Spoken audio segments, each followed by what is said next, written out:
And I would like to give the floor to Nora Junblatt and thanking her via her this beautiful country and the PSP for the hosting and the kindness of hosting this event. Thank you, Sir Please. Dragoni. And thank you all for you who have traveled here to witness firsthand what we're living. As we all know, the Syria crisis is the largest political, humanitarian, and development challenge of our times. I established Kayani Foundation in 2013 to help respond to this challenge by providing Syrian refugee children with desperately needed services in Lebanon. I represent a small independent NGO that is focused primarily on the education. We provide non-formal education based on the Lebanese curriculum to 2,000 children in 6 schools. We have partnered with the American University of Beirut and the Ministry of Social Affairs to bring education to the most vulnerable children living in miserable conditions in informal tented settlements in the Bekaa and the north. As a Syrian and a long-time refugee, I would like to start by saying that the EU refugee crisis is set against the backdrop of the failure of the international community to address the humanitarian crisis, let alone the political one inside Syria. This is not a refugee crisis, but a Syrian war crisis, the direct result of 4 years of a country's descent into hell and the world's failure to do anything substantial about it. Barrel bombs have been raining on neighborhoods. Whole towns are cut off from food and supplies. Villages have emptied and schools have closed. Yet, when it comes to the plight of the refugees, the West, and I'm sorry to call it that way, continues to focus on the symptoms rather than on the source of the problem. The crisis has reached a point where, unless we end the war, the country will slowly empty itself, a hemorrhaging of its brightest and best, its young and old, escaping unspeakable horrors in the largest refugee migrations since World War II. We should remember that the Syrian refugee crisis comes after the Iraqi refugee crisis, I think my colleague just said so, which has displaced around 2 million Iraqi citizens towards the very same countries, Syria, Jordan, Lebanon, and Turkey. In addition, the two crises hit countries where the vast majority of the world's largest and longest standing refugee population, namely the Palestinians, still lives. None of the host countries regards itself as a country of durable settlement for new refugees. Lebanon is not party to the Geneva Refugee Convention. It gives refugees an ill-defined denomination as displaced Syrians or de facto refugees. Lebanon is neither a country of asylum nor a final destination for refugees, let alone a country of resettlement.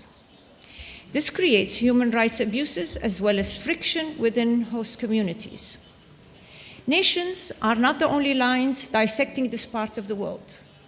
Religious and ethnic communities span many Arab nations and are also of paramount importance.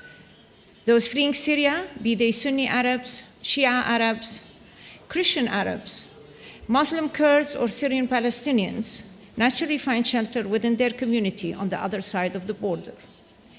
With numbers growing, their mere presence can become a trigger, provoking dormant tensions.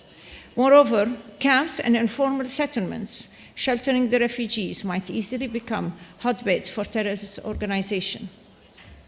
At the moment, the pressure on Lebanese society is tremendous. Lebanon has more refugees per capita than any other country in the world. The refugees are spread out among the population, and they put pressure on education services, health services, agricultural land. They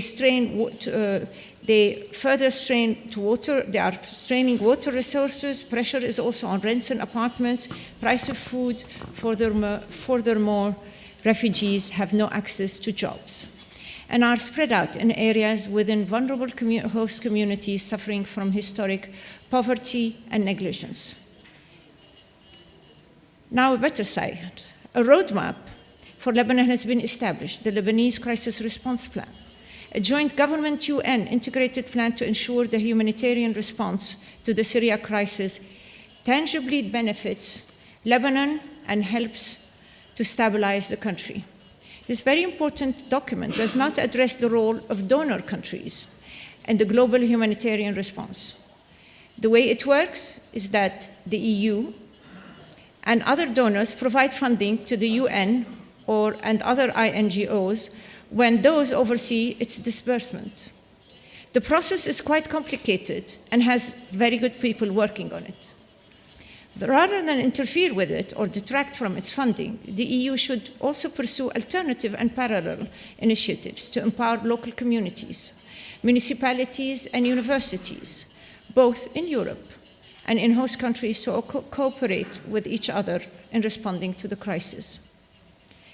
Even as some Europeans worry about the influx of refugees, the numbers are clear. Europe, a continent of 500 million people, has so far received 850,000, if I'm not mistaken, and that is since 2012. That is not even 0.2% increase in population. Europe must consider sharing the burden more effectively with Syria's neighboring host countries. What burden should be shared? Should Europe accept more refugees or pay more money to keep them outside its borders? I personally believe both. Moreover, Europe must open the door wider to Syrian refugees for the sake of its defining values, among which is the right to asylum. As Europe leads the humanitarian efforts, it should also be leading the political efforts to end the conflict. The irony is that the most powerful countries, those that accept the least number of refugees, are the ones deciding the sad fate of the Syrian people. Without resolving the root cause of the crisis, the Syrian civil war, Commissioner, no amount of funding or successful resettlement policies will help Syria's neighbor, as we can no longer bear the strain on our economy, infrastructure, and society. Thank you.